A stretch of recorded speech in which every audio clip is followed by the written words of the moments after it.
Cebu. Cine Cebu, Cine Cebu. For your internet connection And for the signal of your cable TV. so fast and straight that transmission to your home. Cine Cebu. Cine Cebu, Cine Cebu. Offers you to have fiber optics. For your viewing experience, perfect and clear so far. So great and affordable for you to enjoy. Cine Cebu. Cine Cebu Television Network Incorporated offers fiber to the home broadband internet bundled with fiber to the home cable TV connection. Cine Cebu Television Network Incorporated with its operation in Metro Cebu and the whole province of Cebu soon. And affordable for you to enjoy. Cine Cebu.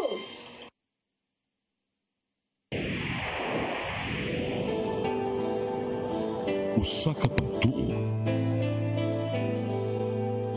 usa ka tingog, usa ka katawhan.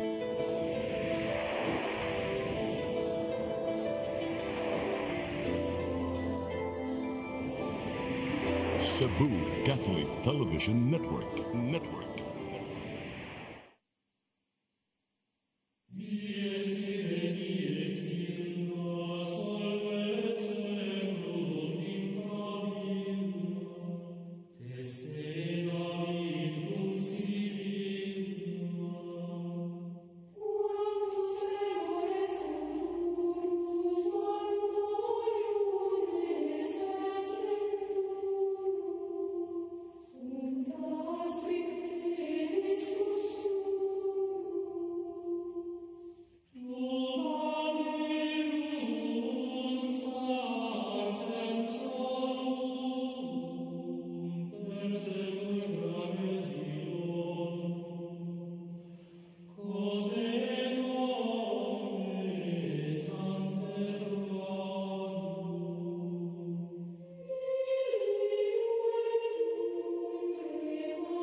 Maigso niya ta sa atong tulumanon, ato na yung paminahon si Brad Rody Racasa sa iyang pangutana nga ingon nato nga Master of Bible Contradiction. Brad Rody Racasa.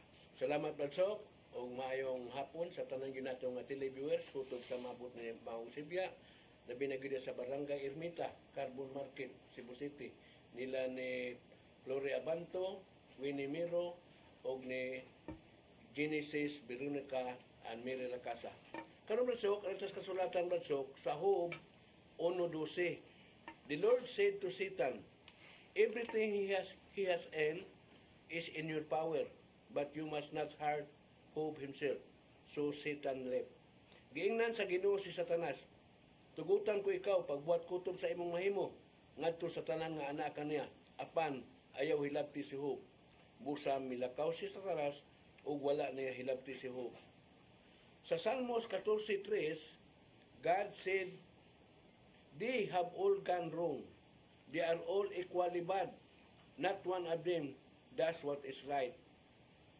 Miingon ang Ginoo, nasalaag ang tanan, ug pulo sila dautan. Wala gayod kanila'y nagbuhat og matarong. Salmos 14:3, klaro kaayo nga miingon jud ang Ginoo nga wala gayod kanila'y nagbuhat og matarong bisan usa. Sa Genesis 1:1, ang Ginoo miingon kang Noe, sakay sa arka uban sa imong tibuok panimalay. Kay sa tanang tao, ikaw lamang ang matarong Noe. Oh, nana may matarong Bradsok sa Genesis 1. Nya niingon ang Ginoo, nililing Ginoo, wa gano'y taong matarong. Wa ka ni magkasumpaki Bradsok. Paliw ko nung katinaw. Salamat kay Brad Rody sa imong mga pangutana. Ngatong tubag ana nga dunay mga pamahayag ang Dios nga magtultol ka nato sa paghusay niya na sa suwat San Pablo sa Tagaruma, Uluhan 9, Uluhan 8, tudling 30. Nga ningon ng Diyos, doon na ako'y mga pinili nga daan. Nga akong ipili nga daan, ako nang gitawag nga daan. O sila nga akong gitawag nga daan, gibalaan na akong daan. O ang gibalaan na akong daan, gihimaya na akong daan. So, candid, klaro kayo nga Ginoo doon ay principle of distinction and exception. Muna nga ang tanan tao nagkasa general rule na. Ito na mabasa sa Roma 3:23, Roma 6:23, ang tanan nagkasala, nawad-an og himaya sa Dios. Nya nasa sa 1 Juan 5:19 nga iyata sa Dios, pero ang kalibutan na ulipon sa sala. So, mo ni ang kalibutan, ulipon sa sala. Pero doon ay gipagawa sa Ginoo. Nga gihatagan na yung daan og hapin. Managingan na siya o the restorative salvation ang usa mo ng preventive salvation. Hanggang Santa Maria mao preventive salvation nga gihana pa gani ang gahom siya wa gisagang na daa sa Ginoo pinagi sa grasya. Ato na mabasa sa Lucas 1:28. Nga mingon ang Dios ngadto kang Maria, maghimaya ka Maria, puno ka sa grasya. Ang Ginoo na kanimo bulahan ka sa babae nga tanan. Kay si Maria gihimaya sa Ginoo o puno sa grasya way luna sa sala.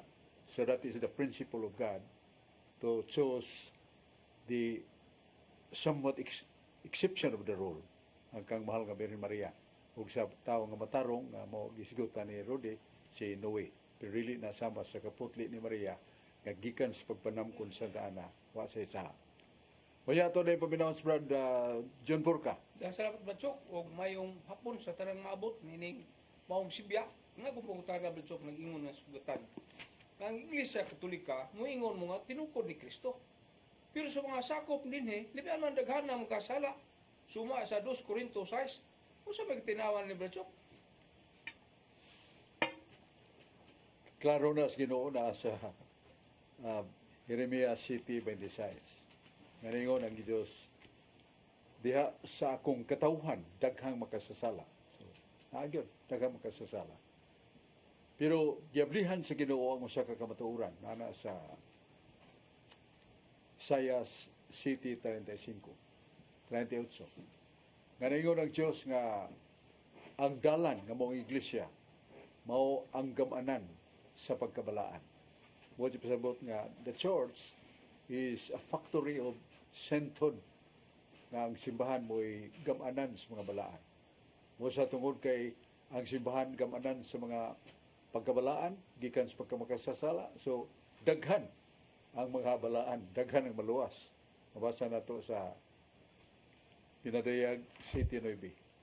Dakong panon sa katawhan sa Dios nga nagsulob og sininang puti.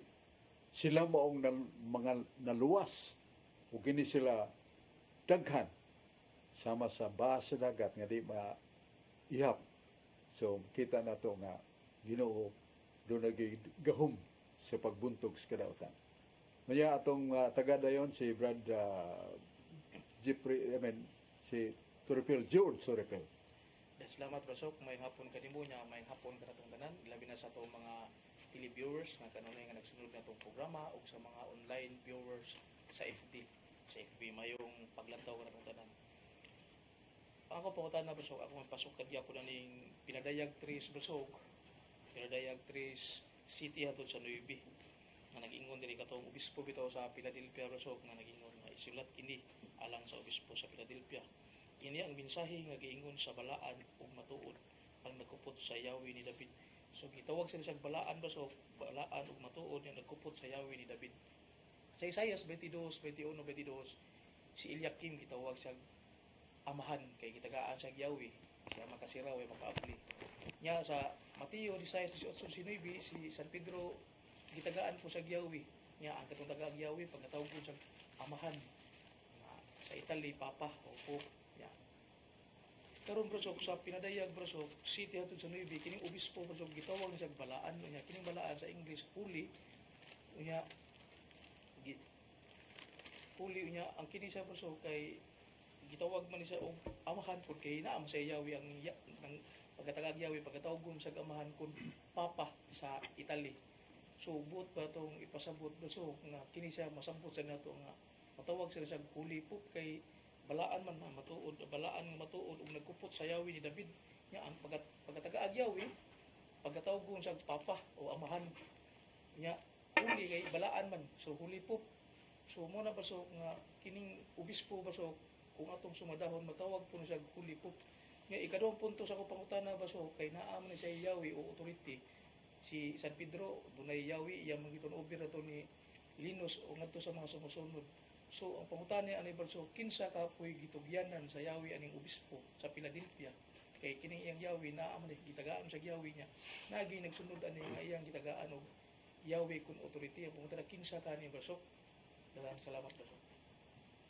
Ako sa kadakong pangutana nga unsay kahulugan sa Yahweh. What's the meaning of the key?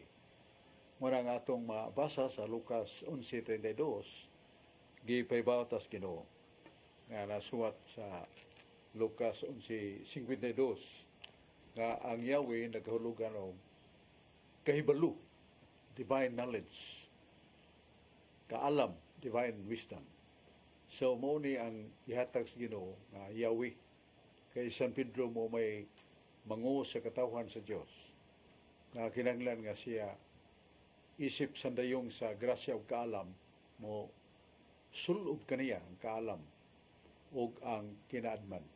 Mo nang Yahweh nga gipasabot nga doon na siya otoridad sa Ginoo sa pagsulti sa kamaturan ug kalawasan.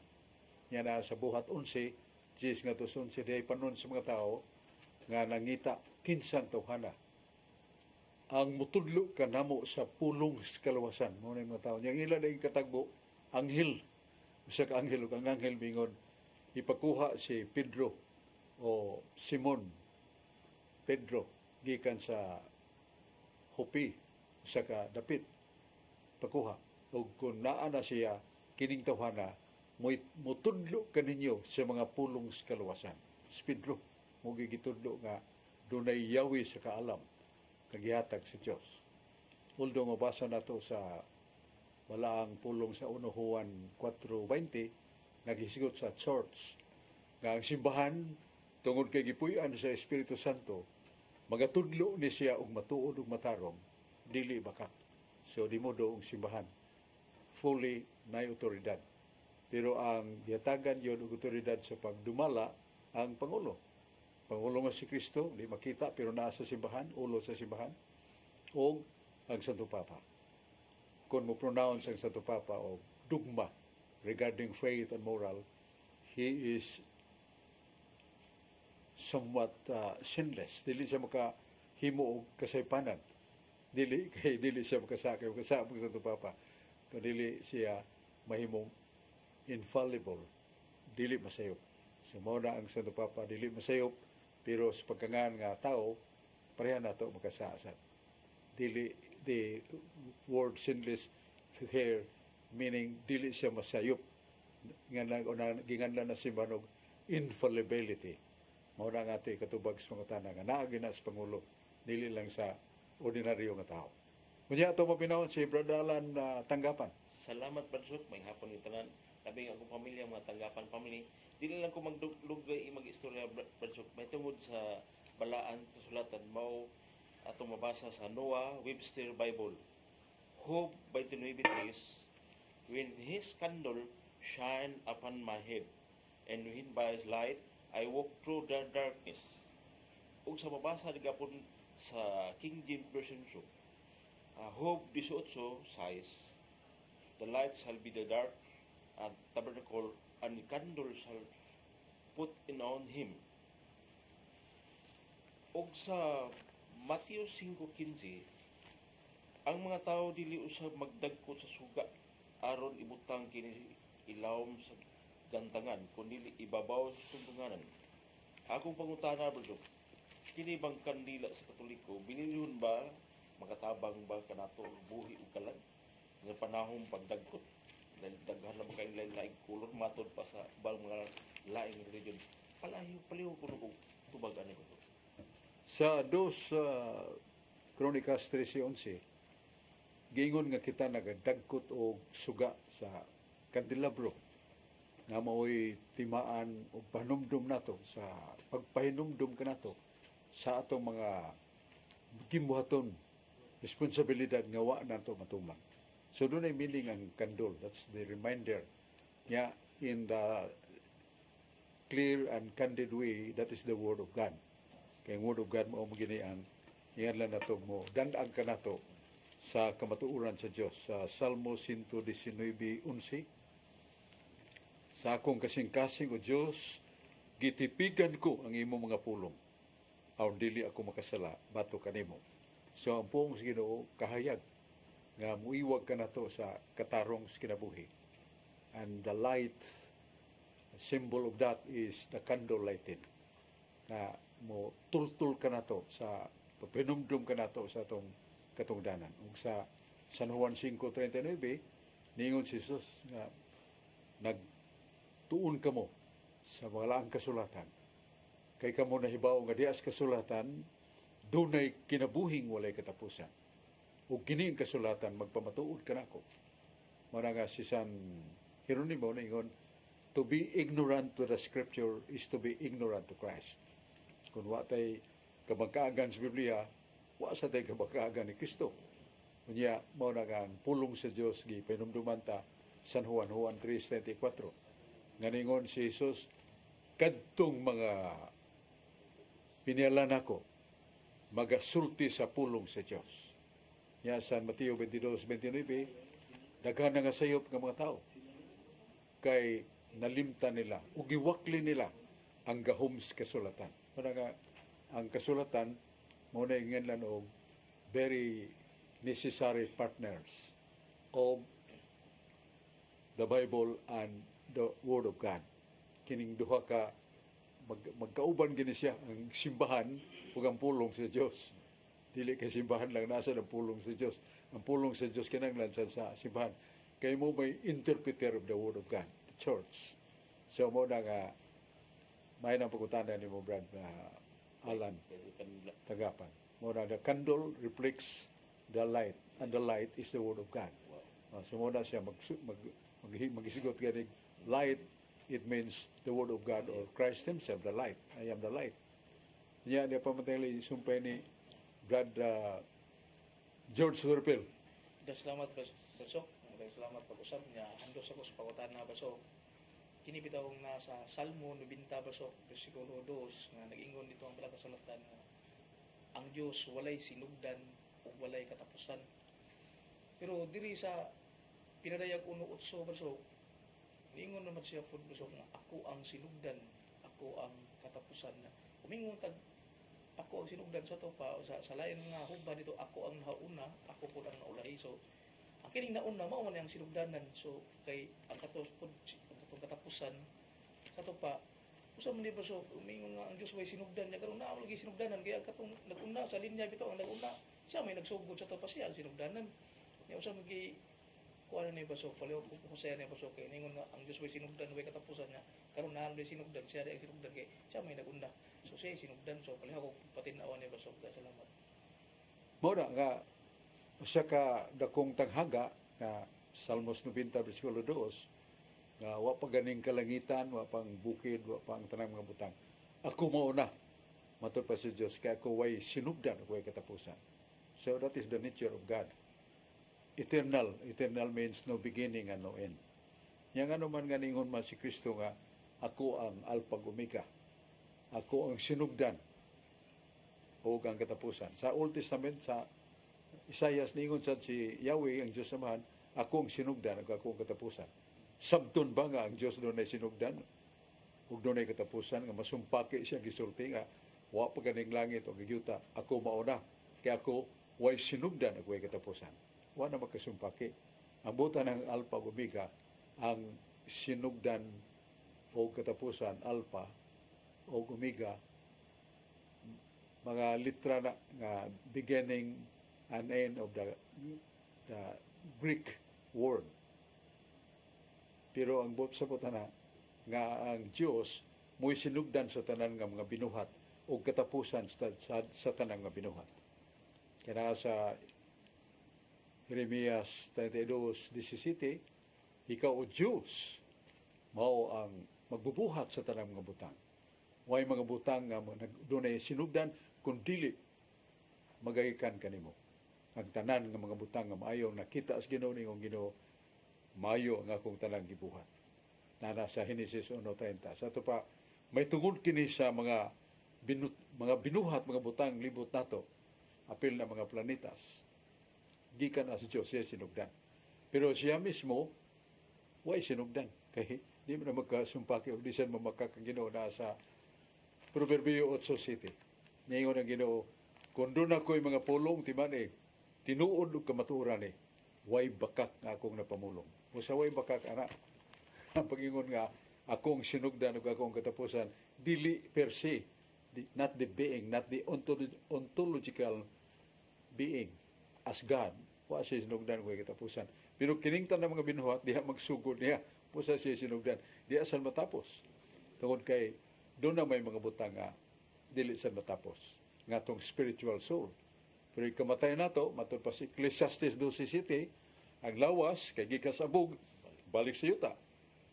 Pero ang espiritu, kay gikas sa Diyos, balik sa Diyos.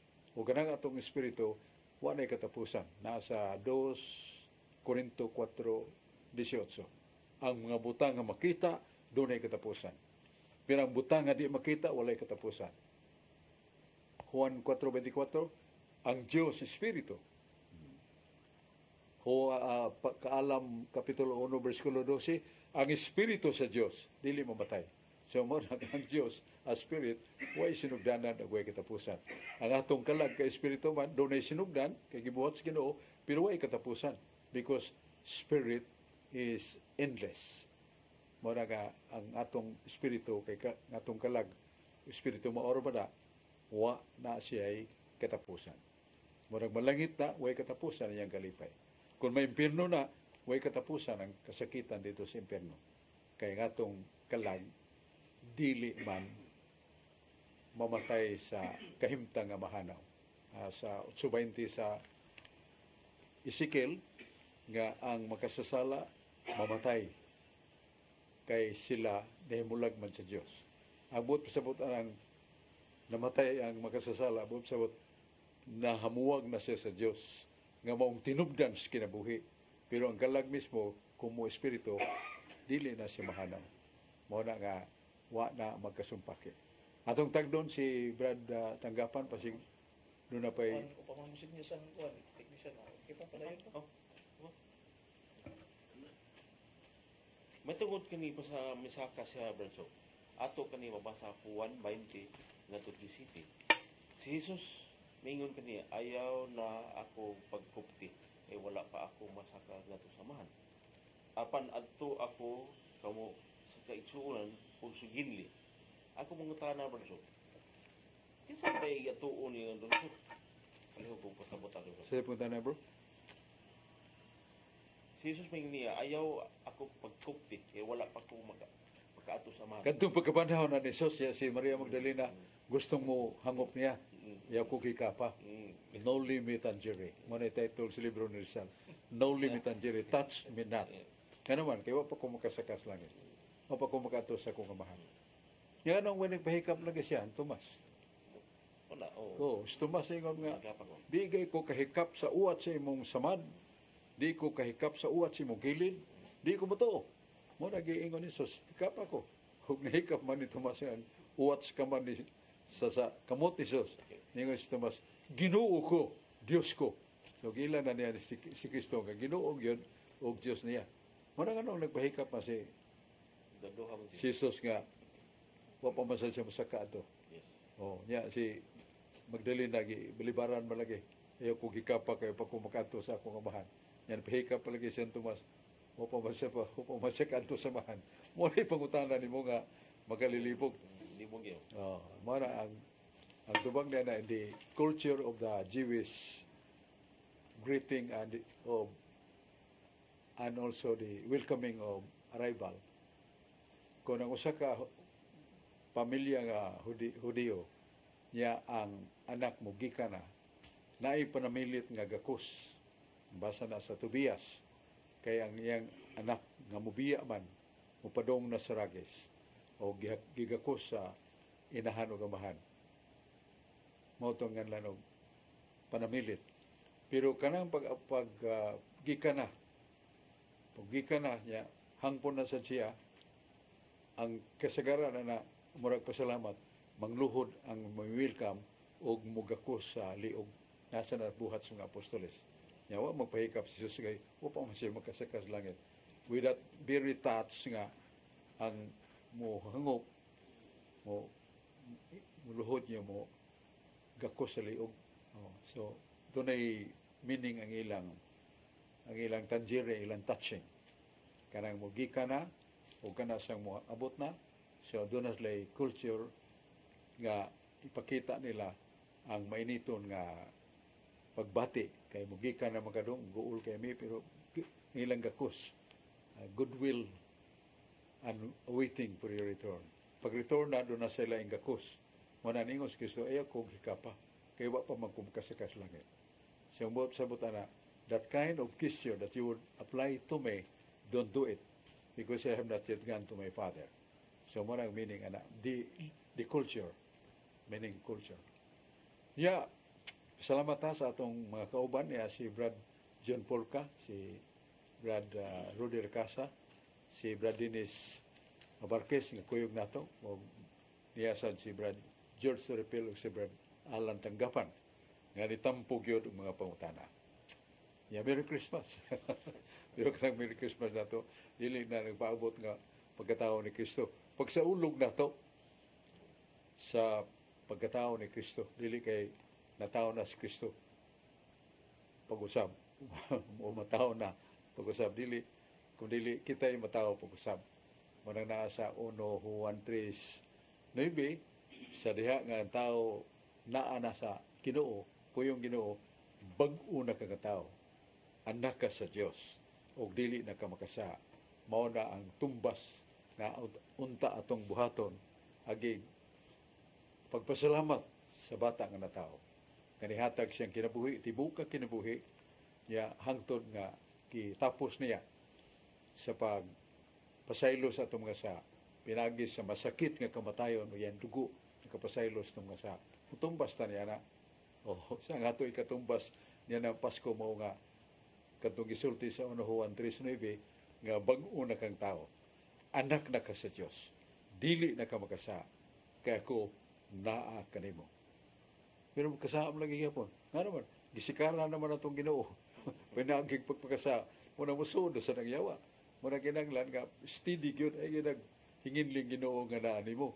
Nga humanta humanta niya mapasaylo, kaya naghinulsulta, then, ayaw nagsikaring Ginoo. Ayaw na pada sa hadla, o mga paraig sa kalibutan, o mga lances ni Satanas. 2 Corinto 2:11, dili na ta ngay magpa-lances siyawa. Kay naibaw na ta sa tanang paagi siyawa, aron pagbiti ka nato, aron ta mahulog sa kapilian. Igsoon, salamat kayo sa iyong pag-iguban nato. Salamat na ni Brad Dudong Limchua, ang atong president sa Cebu Catholic Television Network. Niya mga staffers, nga niduyog ka nato. O Sister Dayan, yang kapika sa Brad Dudong. Niya salamat sa ta sa itong arsobispo. Yang Excellencia Jose Serapia Palma, mga obispo kauban niya, mga pare, o sa mga laiko, gipanguluhan ni Sister Fee Marino.